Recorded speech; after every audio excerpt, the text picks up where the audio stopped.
आज हम जानेंगे उस सम्राट की कहानी जिसने तलवार से नहीं, करुणा और अहिंसा से दिलों पर राज किया, जिसका नाम आज भी भारतीय इतिहास में स्वर्ण अक्षरों में लिखा जाता है, सम्राट अशोक महान।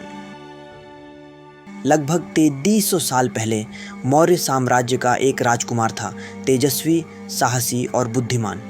उनका नाम था अशोक।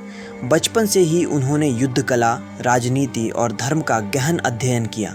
उनके पिता सम्राट बिंदुसार थे और दादा वही महान चंद्रगुप्त मौर्य जिन्होंने चाणक्य के मार्गदर्शन में मौर्य साम्राज्य की नींव रखी थी। लेकिन कोई नहीं जानता था कि यह राजकुमार एक दिन इतिहास बदल देगा।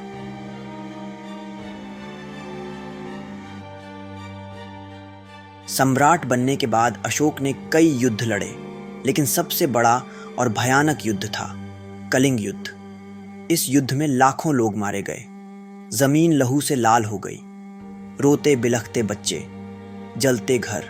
अशोक की आंखों के सामने जब यह सब आया तो उनका हृदय कांप उठा। उन्होंने तलवार को छोड़कर करुणा को अपनाया। वह दिन था जब एक राजा सम्राट से धम्मराज बन गया। कलिंग युद्ध के बाद सम्राट अशोक ने बौद्ध धर्म अपना लिया। वे महात्मा बुद्ध के उपदेशों से इतने प्रभावित हुए कि उन्होंने न केवल अपने जीवन को बदला, बल्कि पूरे साम्राज्य को धर्म, नैतिकता और अहिंसा की राह पर चलाया। उन्होंने कहा, सच्चा विजेता वो है जो अपने मन को जीत ले। अशोक ने सिर्फ धर्म ही नहीं फैलाया, उन्होंने एक ऐसा राज्य बनाया जहां सबकी भलाई हो। सड़कें बनी, अस्पताल खोले गए, पशुओं और पक्षियों के लिए भी कानून बनाए गए। हर जाति, धर्म और समुदाय को बराबरी का दर्जा मिला। उनके बनाए शिलालेख और स्तंभ आज भी देश विदेश में मौजूद हैं, जो कहते हैं, मैं सम्राट अशोक, प्रजा का सेवक हूँ। सम्राट अशोक पहले भारतीय सम्राट थे जिन्होंने बौद्ध धर्म को भारत से बाहर श्रीलंका, मिस्र, सीरिया और यूनान तक फैलाया। उन्होंने अपने पुत्र महेंद्र और पुत्री संघमित्रा को श्रीलंका भेजा, धर्म का संदेश लेकर। आज दुनिया भर में करोड़ों लोग जो बौद्ध धर्म मानते हैं, उसकी नींव अशोक ने ही रखी थी।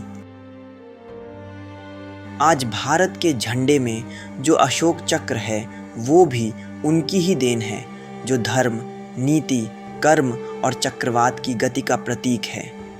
सम्राट अशोक हमें सिखाते हैं कि सच्ची ताकत तलवार में नहीं, करुणा में होती है। आज जब हम अपने इतिहास को भूलते जा रहे हैं, तब ज़रूरत है कि हम अशोक जैसे महानायक को फिर से याद करें, जो सिर्फ राजा नहीं थे बल्कि भारत की आत्मा थे। तो दोस्तों, इस गर्व की कहानी को अपने दोस्तों के साथ शेयर ज़रूर करें, क्योंकि ये सिर्फ कहानी नहीं, हमारी संस्कृति और विरासत है।